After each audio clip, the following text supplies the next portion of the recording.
Hey, this show is entirely listener supported. That's you. You're a listener. If you want to support the show and find out how to get bonus content and early episodes and monthly video hangouts with me and Jeff, you can head to patreon.com/wehaveconcerns.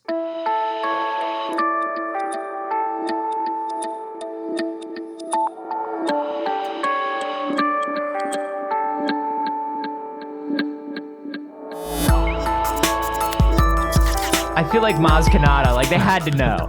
Like they had to know. You'd like to think so. They're just big, like Brazilian music fans. Yeah. They just love samba. This is We Have Concerns. Hi, Jeff Kanata. Hi, Anthony Carboni. Hello, concerned citizens.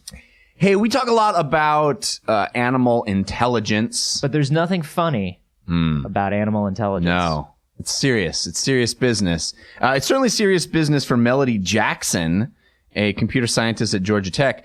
This is a story that was sent to us by Caroline Nelson. She sent it to wehaveconcernshow@gmail.com.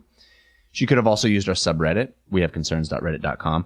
This is a story about Melody Jackson, computer scientist at Georgia Tech, who, along with her team, has been trying to devise a way for dogs and other animals to use some of that intelligence to communicate with us. Okay. And specifically... Like a brain implant. Like a brain implant that's going to allow... connected to a speaker that will allow the dog to speak. What you hope for is like in Up, right? Yeah. Is the guy, the dog from Up. Squirrel! Doug. That dog. Yeah. What's his name? Doug. Yeah, Doug, right. That's what you want to be happening. Mm-hmm. That is not what's happening. Okay. That is not even remotely what's happening. No, this is specifically geared at first toward service animals. And the idea is to outfit them with little vests. All right. That's already adorable. Little vests. Yeah. That have a series of a little dog UI on them. Well, I don't want to start something here, but it is actually powered by an Arduino. I'm not. I don't know if that's. They use a little. What does that mean? It uses a little Arduino to power these. So these Arduinos circuits. are to help animals talk. No, it's just a microprocessor. It's really all it is. I know. So last week they were making socks with them. I don't understand. So these are little UIs that dogs can use to activate things. They're like pull tabs or little. What do you mean by by UI? You're clearly just saying what the article said to you, because right. I would never hear you say UI. So what do you mean? It's a way for a way for the dog to interact with the vest so that it can initiate a process on the vest. So if let's say you like have a force service touch, dog, like click and hold. Exactly. You like drag things around on the vest. It's a magical device. This vest is a magical device. Never before has a dog been able to just simply bark. Do dogs look adorable? Sure. But do they need something adorable? Maybe not. So it's totally lost on his audience. Yeah, exactly. They don't even care. Johnny Ive means nothing to them. Yeah. So you're talking about these are things they could, like a button they could push with their nose, a rope they could yank. Yeah, at. it's more like it's a little like a stretchable thing or a biteable thing or a yankable thing that the dog can like turn its head, grab onto, and pull with its mouth and activate some sort of process, which will then deliver pre-recorded messages or activate a GPS device or do some sort of thing. So all right, so we just made a bop it for a dog. We made a dog bop it. You can make a bop it for a dog and give it twist it, grab it. Okay, boy. Okay, boy. But what are you trying to say? Bop it. Okay, I get bop it, but twist it. No, but is there something you're trying to? You seem really worried. Yeah, you seem really worried. Is there something you're trying to tell me? What is it, boy? Bop it. No, god damn it. Twist it. So no, this would be something like my master's in trouble, or if they pull the GPS, it's like an emergency alert GPS. Right. So the idea is you outfit these service dogs. So you have like an example that they give is an epilepsy dog. So this is a dog that's these are dogs that we specifically give epilepsy to because we're horrible people. We're cruel. Yeah. But when you see them shake their coat dry, it is adorable. Nope. No, so these are specifically trained dogs that people who go into epileptic seizures, The dog recognizes that. It will actually nudge its owner into a seated position so it's safer, and it will lick its face to try to wake him up. I can't imagine, like, I can just imagine my dog. I have like this tiny little Pomeranian. You couldn't train my Pomeranian to be an epilepsy dog. No. Because my dog would try to like sit you up and it would just be pushing with all its might. As you just slowly die it's from just your... like, yeah, it's just like trying to nudge you up with all 8 pounds of its body weight. It's pure muscle. We really should pure have muscle. should have picked a different dog for that.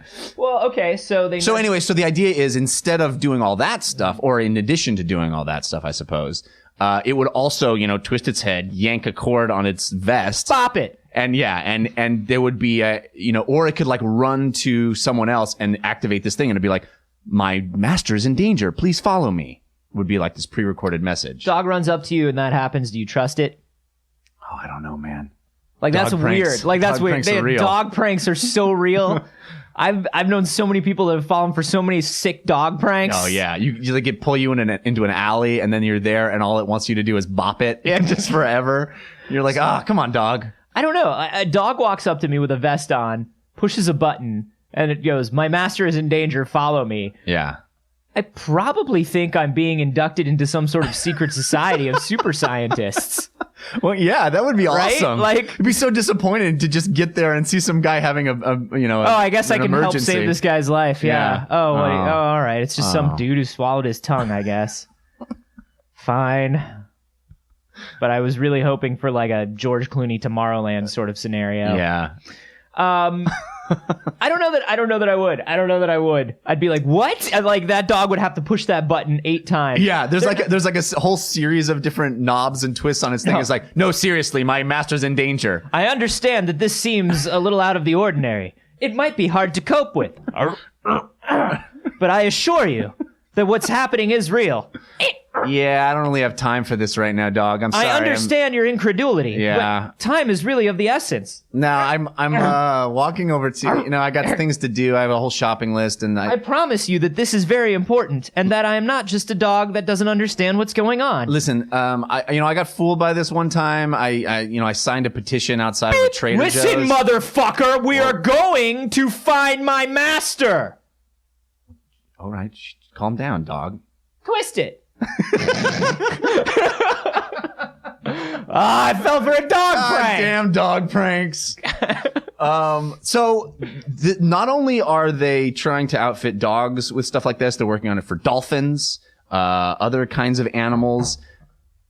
Yo, a dolphin in a vest is a pretty sweet thing to picture. Pretty sweet, yeah. Like, I like the idea of a dolphin in a vest. It's a bigger, much larger vest. You need a bigger Arduino for that, I think. Do they have bigger Arduinos? Do they come in more than one size? Microprocessor. You can make but then why would it be in different size? I don't understand. Because it's a dolphin this time.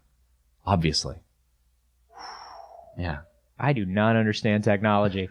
My favorite sentence in this entire article is, it says, they're working on them for humans, dolphins, and they're even developing sensors that monitor horses to broadcast signs of... I can't even say it without laughing. I'm sorry. Horses with sensors to broadcast signs of impending lameness. Impending lameness. I just walk by a horse and it's like, whoop, whoop, whoop, whoop. All right, I get it, horse. No, it's like, I'm a horse, and I think Die Hard 5 is the best Die Hard. Oh, lame horse. Whoop, whoop. It's just a horse fitted with a complex system of sensors that walks around over, like, listening to other people's conversations. Like, that's it. It's just like, yeah, so, we basically just, we spent most of Saturday at IKEA. We were really looking to find some new shelves to go in the foyer. Lame. Whoa. I didn't want to say it, but that horse is, it's kind of reading my mind. Oh, okay. Well, what did you do this weekend? I went over to Rick's place, and I was hoping maybe I could ask his mom out on a date. Lame.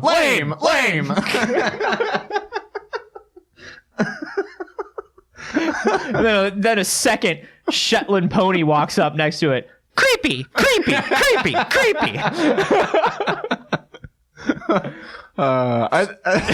You bring your horse around. just parade your horse through people. Just a lone gunslinger. A drifter on the plains. Yeah. He's never said a word.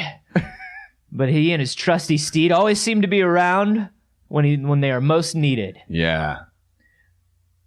I think, my pa wants me to take over the ranch, but I don't think I want to do that. I think I'm just gonna work as a farmhand on this other guy's ranch, because he's got a bigger ranch. Well, and I don't know if I'm ready. I don't want the responsibility of owning a ranch. Well, Jethro. Lame. Oh, that mysterious stranger's horse is making some strange noises. All right, well, that ain't none of my business. I'm just saying that who wants to own all that land and deal with all that responsibility? Lame. So fucking lame. All I want to do is just, work my day's work and have a drink and go to bed.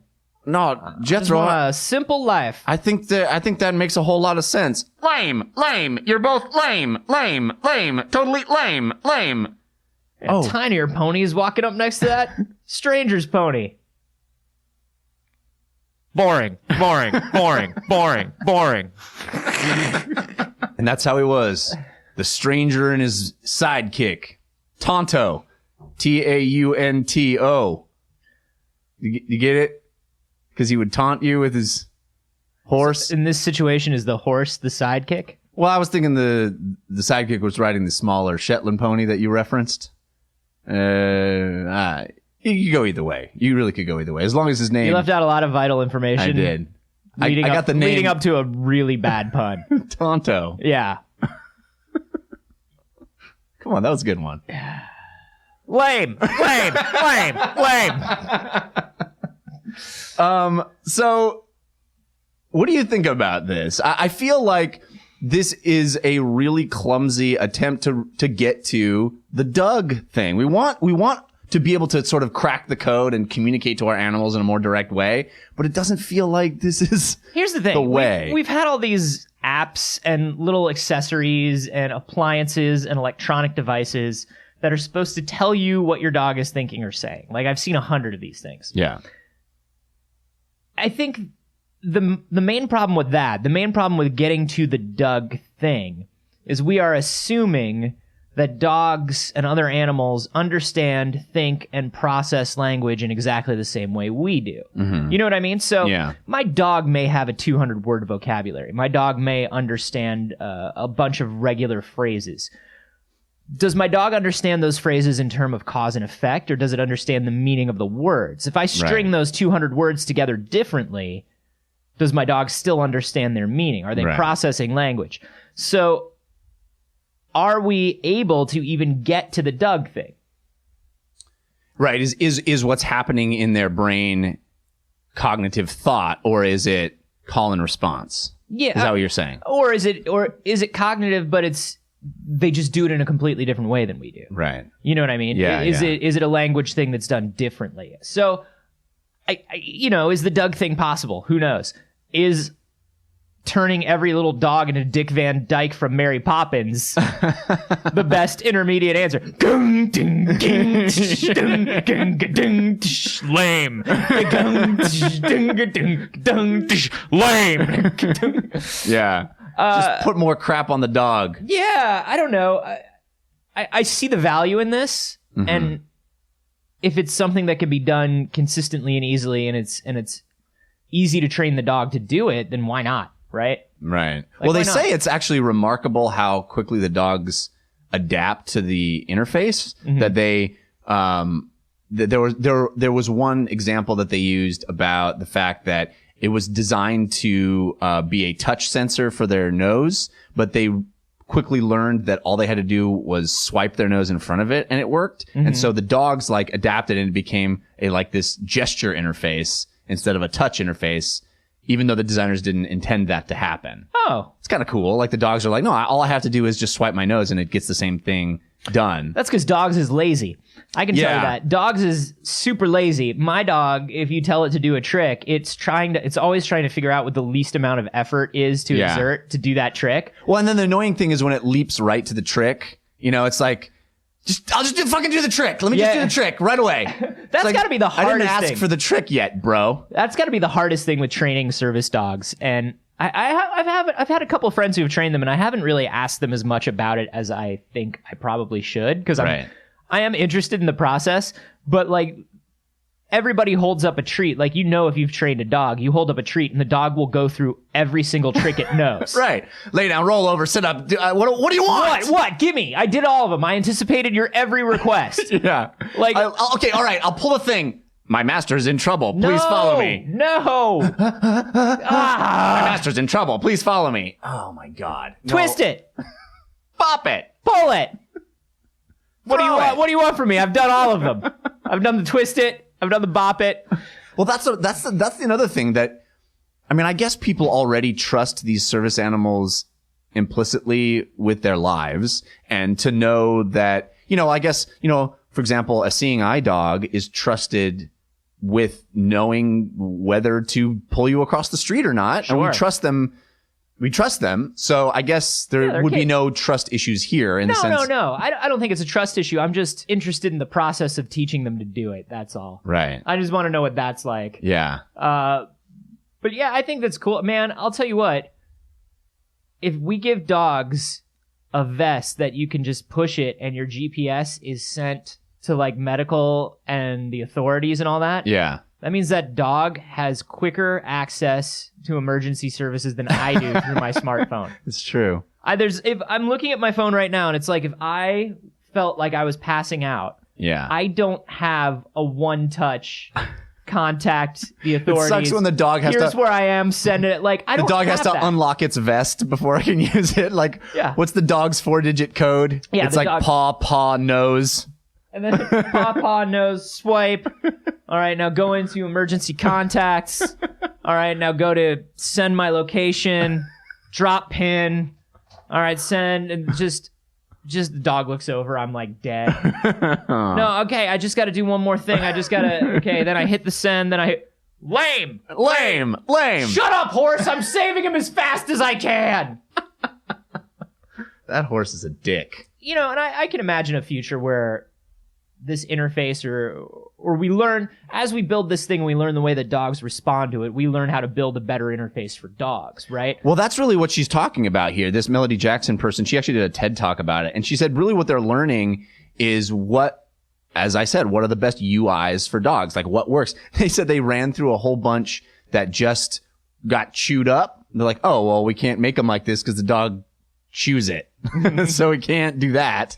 So, they're basically learning what crap to stick in a dog vest that best is used by dogs. Well, and I can see this moving towards a future where the technology is so simple that maybe the dog just has to sort of, almost like the prosthetic arms they're making now that understand when somebody, like just through the tension of the skin and little electrical signals of the skin, understand when somebody is trying to make their robotic arm give you the middle finger, right? Right. And it can do it. Yeah. I can imagine a future where we put one of these vests on dogs and we train them, or we look at their emotional responses to certain situations, and then it becomes like they don't even have to pull, twist, do whatever. They can actually like make the vest say, help, my master needs help, whenever they need to, But why can't we just cut out the middleman and build sensors that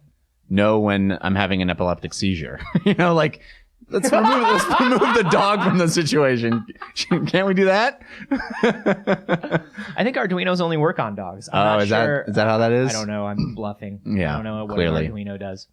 Well, clearly, what we have learned is that dogs know more about Arduinos than you do. Well, they use them more than I do, or do they? Because does this have an Arduino in it? No, that's a mouse for a computer. I mean, it could. You could build an Arduino that is, but that's just muddying the point, really. Anyway, do you guys think this is a good idea? Do you want your dog? Do you think that it's a little Rube Goldberg?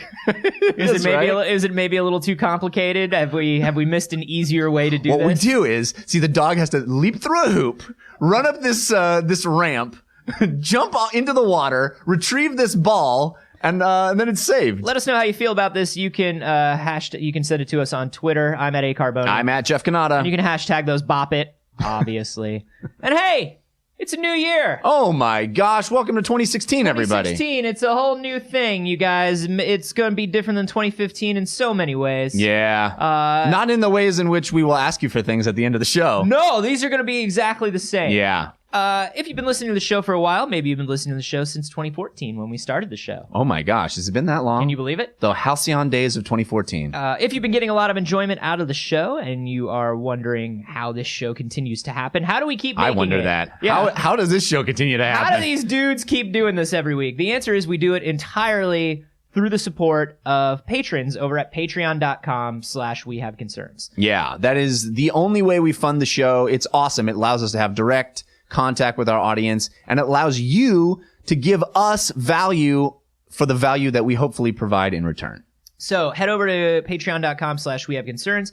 Give $1, $5, $10. You get a bunch of different extra things that we only give to patrons, like special bonus episodes with our guests, early release episodes, and video hangouts every month with me, Jeff, and the We Have Concerns patron community. Patreon.com/wehaveconcerns.